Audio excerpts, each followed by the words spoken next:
మీద పంటిగాటు పడుతుంది ప్రతిసారి సిగ్గు చీర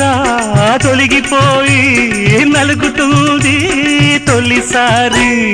మా పటేల మేలుకున్న కళ్ళ ఎరుపు తెల్లవారి మావ గొప్ప ఊరికంత చాటుతుంది మరే మరీ ఒకసారి కసి పుడితే మరోసారి మతి చెడితే వయసు పోరు తీరాలిరా